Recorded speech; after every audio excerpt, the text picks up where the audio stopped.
Hi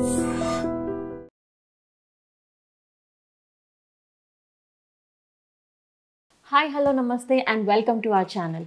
so ఈరోజు మనతో పాటు ఉన్నారు విజయ్ కరణం గారు, యువర్ పర్సనల్ ఫినాన్షియల్ అడ్వైజర్. నమస్తే సార్. నమస్తే సార్, ఇప్పుడు ఐటీ పీపుల్ ఉన్నారు. సో అందరూ బీటెక్ పాస్ అయిన వెంటనే ఐటీ జాబ్స్ కొట్టేస్తున్నారు. సో ఇప్పుడు ట్రెండింగ్లో ఉన్నది ఏంటంటే ఎర్లియర్ రిటైర్మెంట్ ప్లాన్స్. సో దాని గురించి ఎక్స్ప్లెయిన్ చేస్తారా సార్? షూర్, డెఫినెట్గా అండి. చాలామందికి ఇప్పుడున్న అంటే ఆఫ్టర్ కోవిడ్ ఎర్లీ రిటైర్మెంట్ అనే కాన్సెప్ట్ చాలా ఎక్కువగా యూజ్ చేస్తున్నారండి. Because every one want to explore world and they don't want to continue their working after 50s కానీ ఆఫ్టర్ 40 years కూడా, అంటే అన్ని రోజులు ఎక్కువ వర్క్ చేయదలుచుకోలేదు చాలామంది. And most of the people are getting paid very well.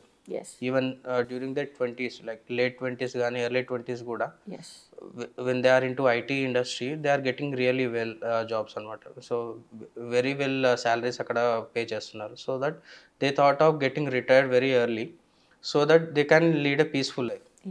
So వాళ్ళు ఏమనుకుంటున్నారు అంటే, ఎంత స్ట్రెస్ ఉన్నా సరే బియాండ్ ద పాయింట్ అండ్ ఒక 35 years తర్వాత 40 years తర్వాత they don't want to continue this type of work culture and they want to go back to their villages or they want to go back to their towns and they want to lead a peaceful life by doing a small jobs or ఏదన్నా వాళ్ళ హాబీస్కి related కానీ something which they are highly passionate, అక్కడ వాళ్ళు work చేద్దాం అనేసి వాళ్ళు అనుకుంటున్నారు.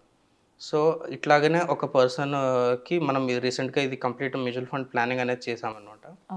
సో హీ హ్యాస్ అంటే అతని రిక్వైర్మెంట్ ఎలా ఉంది అంటే, నౌ అతనికి ఒక మంత్లీ ఎక్స్పెన్సెస్ ఒక 1.5 lakhs జస్ట్ ఎక్స్పెన్సెస్ ఉంటాయి. He leads A lavish life అనమాట. చాలా ఎక్స్పెన్సెస్ ఎక్కువ ఉన్నాయి అండ్ ఇన్కమ్ కూడా చాలా ఎక్కువ ఉంది. వాళ్ళ మంత్లీ ఇన్కమ్ వచ్చేసి ఒక 5 lakhs ఉంటుంది. హస్బెండ్ అండ్ వైఫ్ ఇద్దరిని కలుపుకొని ఒక 5 lakhs ఇన్కమ్ ఉంటుంది. సో వాళ్ళ గోల్ ఏంటి అంటే, after 10 years, now they are just 30, they got married very recently. After 40 years they want to retire, they don't want to continue this work.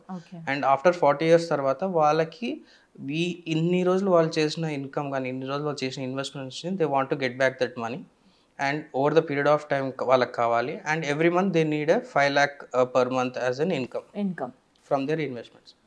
I thought like it's a decent plan, like చేయొచ్చు అని చెప్పేసి we did a pure calculations చేసాము. So మనకి ఇప్పుడు వాళ్ళ age తీసుకొని 30 years తీసుకుంటే they are aiming for 40 years. అంటే మనకు ఒక 10 years పీరియడ్ ఉంది మనకి. సో 10 years పీరియడ్లో మనకి 2 goals ఉన్నాయి ఇక్కడ. ఫస్ట్ గోల్ ఏంటి అంటే, వాళ్ళకి 5 lakh ఇన్కమ్ రావాలి అంటే వాళ్ళకి ఒక కార్పస్ కావాలి, అంటే వాళ్ళకి ఒక పెద్ద అమౌంట్ ఉండాలి. కార్పస్ ఇన్ ద సెన్స్ పెద్ద అమౌంట్ ఉండాలి. సో పెద్ద అమౌంట్ ఎంత ఉండాలో మనం బ్యాక్ క్యాలిక్యులేషన్ చేసుకొని చూసుకుంటే ఇట్స్ అరౌండ్ 7 crore అనమాట. 5 lakh ఇన్కమ్ రావాలి అంటే 7 crore కార్పస్ ఉండాలి. సో 7 crore కార్పస్ బిల్డ్ చేయడానికి they have just 10 years. And 5 lakh income ఎన్ని రోజులు రావాలి అంటే నెక్స్ట్ 40 years వరకు రావాలి. సో 40 + 40 అంటే అట్లీస్ట్ 80 years వరకు వాళ్ళకి ఇన్కమ్ అనేది జనరేట్ కావాలి. సో ఈ 2 గోల్స్ మనకు ఉన్నాయి. సో మనం ఏం చేసామంటే 7 crore ఎట్లా అచీవ్ చేయాలి ఇప్పుడు మనం నెక్స్ట్ 10 years. ఫస్ట్ నేను వాళ్ళని అడిగింది ఏంటి అంటే, వాళ్ళకి ఆల్రెడీ ఒక కార్పస్ ఉంది. ఎంత ఉంది అంటే ఒక 70 lakhs వరకు ఉంది. సమ్ ప్రాపర్టీ సేల్ చేసిన తర్వాత వాళ్ళకి వచ్చింది అనమాట 70 lakhs అలా వచ్చింది. సో 70 lakhs ఉందని చెప్పారు. మనం ఇప్పుడు 70 lakhs మనం కంప్లీట్ ఎస్టీపీ మోడ్లో యూజ్ చేసుకొని గ్రాడ్యువల్గా మనం ఈక్విటీ ఎక్స్పోజర్ తీసుకొని జాగ్రత్తగా ప్లాన్ చేసుకుంటే ఒక 15% CAGR ఎక్స్పెక్ట్ చేసాము అనుకోండి. Over the period of 10 years ఈ 70 lakhs కాస్త 2.8 crore అవుతుంది. సో అప్రాక్సిమేట్లీ ఒక 2 crore వేసుకున్నా కూడా మనకి 7 crore కంప్లీట్ కార్పస్లో 2 crore ఈ లంసమే టేక్ కేర్ చేసుకుంటారు. అంటే మనకి నెక్స్ట్ గోల్ ఏంది, జస్ట్ 5 crore. 5 crore మనం అచీవ్ చేయడానికి మళ్ళీ 10 years టైం ఉంది. కాబట్టి ఈ 10 years టైంలో మనం ఏం చేయాలంటే స్టెప్అప్ ఎస్ఐపి స్టార్ట్ చేసుకోవాలి. స్టెప్అప్ ఎస్ఐపికి ఎంతతో స్టార్ట్ చేయాలంటే 1.3 lakhs ఎస్ఐపి వాళ్ళు స్టార్ట్ చేసుకుంటే over the period of next 10 years they are able to generate approximately 5 crore corpus they can able to generate. Once ఈ 5 crore ఇక్కడ ఎస్ఐపితోనే జనరేట్ చేసుకొని, అంతకుముందు లంసమ్ ఇన్వెస్టేషన్ దాన్ని 2 crore ఉంటుంది కదా, ఈ రెండింటిని క్లబ్ చేసి సిస్టమేటిక్ విత్డ్రాల్ ప్లాన్ వాళ్ళు విత్డ్రాల్ చేసుకోవడం స్టార్ట్ చేసుకోవచ్చు అనమాట. సో ఇప్పుడైతే ఈ కార్పస్ అనేది అట్ ద ఏజ్ ఆఫ్ 40 వాళ్ళు ఇక్కడ మనకి కార్పస్ బిల్డ్ చేసుకోగలిగారు అనుకోండి, 7 crore కార్పస్ బిల్డ్ చేసుకోవాలనుకోండి.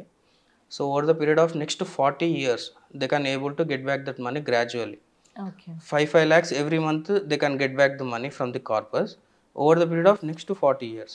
చాలామందికి దీనిలో డౌట్ ఏంటి అంటే, మనం ఇంత పెద్ద పెద్ద అమౌంట్స్ మనం ఇన్వెస్ట్ చేస్తున్నాము. Yeah. సో ఈ ప్రాసెస్లో ఎక్కడైనా ఏదైనా మనం ఎస్ఐపి చేయడం ఆపేసినా కానీ లంసమ్ని కరెక్ట్ మేనేజ్ చేయలేకపోయినా కానీ కార్పస్ అంతా వెళ్ళిపోతుందా అనేసి చాలామంది డౌట్ ఉంటుంది.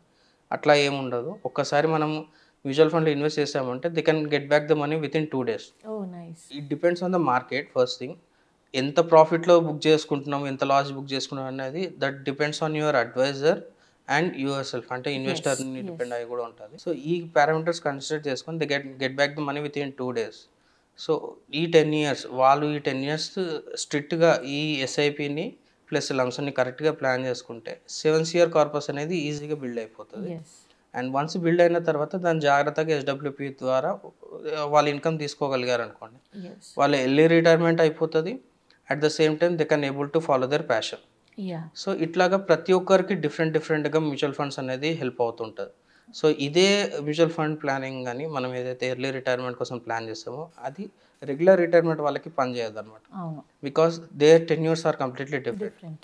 వాళ్ళు 55 years 50 years ఉన్నప్పుడు మనల్ని అడుగుతారు, అది నెక్స్ట్ వీడియోలో చెప్తాను. Okay. 50 years ఉన్న వాళ్ళకి retirement planning will be completely different. Yes. And when they are younger the early retirement will be completely different అనమాట. Okay. So it depends on individuals. So ఇప్పుడు సార్ మన యూట్యూబ్లో షార్ట్స్ ఎంత famous, ఇన్స్టాగ్రామ్లో reels ఎంత famous, so fire number అనేది అంతే మీ mutual ఫండ్స్లో ట్రెండింగ్గా ఉంది అవ్వాలి. సో దాని గురించి ఎక్స్ప్లెయిన్ సో చేస్తాం. ఫైర్ నెంబర్ అంటే బేసికల్గా ఇప్పుడు మనం బ్యాక్ క్యాలిక్యులేషన్ చేసాం కదా, 5 lakhs మంత్లీ ఇన్కమ్ కోసం మనకి ఎంత కార్పస్ జనరేట్ చేయాలి, ఎంత కార్పస్ కావాలంటే 7 crore అనే ఒకటి కార్పస్కి మనం ఒకటి కంక్లూడ్ అయ్యాం కదా. Yes. ఆ 7 crని ఈజీగా తెలుసుకోవడానికి ఫైర్ నెంబర్ అనే కాన్సెప్ట్ అనేది ఉందన్నమాట. ఓకే. ఈ ఫైర్ నెంబర్లు కూడా చాలా రకాలు ఉన్నాయి. లీన్ ఫైర్, ఫ్యాట్ ఫైర్, లేకపోతే థిన్ ఫైర్ అని ఇట్లా ఒక 6-7 types ఉన్నాయి. సో బ్రాడర్ ఎగ్జాంపుల్ అంటే ఓవరాల్ బ్రీఫ్గా చెప్పుకోవాలి అనుకుంటే 25 times of our annual expense is our fire number. Okay. For suppose ఈరోజు పర్ ఇయర్ నా ఎక్స్పెన్స్ ఒక 1 lakh అనుకుంటే 25 lakhs కార్పస్ నా దగ్గర ఉంది అంటే ఐ కెన్ రిటైర్ టుడే. లేదు 1 crore పర్ ఇయర్ నాకు ఎక్స్పెన్సెస్ ఉన్నాయి, లేకపోతే నాది ఎవ్రీ ఇయర్ 1 crore ఎక్స్పెన్సెస్ ఉన్నాయంటే 25 crore should be my FIRE number. Okay. So 25 times of your annual expenses should be will become your FIRE number. Okay. మనం ఎప్పుడైతే ఈ FIRE నెంబర్ని మనం రీచ్ అయ్యామో వీ కెన్ గెట్ రిటైర్డ్ అనమాట. మనం retire అయిపోవచ్చు. ఓకే. అండ్ చాలామంది రాంగ్ పాయింట్ ఆఫ్ వ్యూలో చూసేది ఏంటంటే రిటైర్మెంట్ అంటే మనం వర్క్ వదిలిపెట్టేసి ఇంట్లో కూర్చోవడం కాదు, మనం స్ట్రెస్ ఫ్రీగా లైఫ్ని లీడ్ చేయడం ఈజ్ రిటైర్మెంట్. Yes. చాలామంది రిటైర్మెంట్ అంటే మనం ఇంకా జాబ్ చేయాల్సిన అవసరం లేదనుకుంటారు. మనకు జాబ్ లేకపోతే మళ్ళీ అది వేరే ఇష్యూ అవుతుంది. అవును. కానీ జాబ్ ఉండాలి, కానీ స్ట్రెస్ ఫ్రీ జాబ్ ఉండాలి మనకి. Yes. సో ఇప్పుడు మనము యంగ్స్టర్స్ని కానీ ఎవరైనా ఐటీలో హై స్ట్రెస్ ఎన్విరాన్మెంట్లో వర్క్ చేసే వాళ్ళకి హెల్త్ ఇష్యూస్ కూడా వస్తుంటాయి. అవును.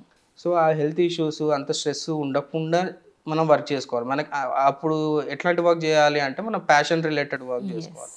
సో ఇట్లా ఒకసారి మనం కార్పస్ బిల్డ్ అయినంత వరకు మనకు స్ట్రెస్ ఉన్నా సరే, కార్పస్ బిల్డ్ అయిన తర్వాత we can get back to our passion కానీ, లేకపోతే మనకి ఏదైనా డ్రీమ్ ప్రాజెక్ట్ కానీ, స్టార్టప్ ఐడియాస్ కానీ వాటి మీదే మనం వర్క్ చేసుకోవచ్చు అనమాట.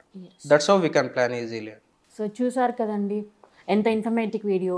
మీకు కానీ ఎర్లీ రిటైర్మెంట్ ప్లాన్ గురించి ఇంకా ఏమైనా డీటెయిల్స్ కావాలి అంటే సార్ని కాంటాక్ట్ అవ్వండి. Thank you so much. Thank you.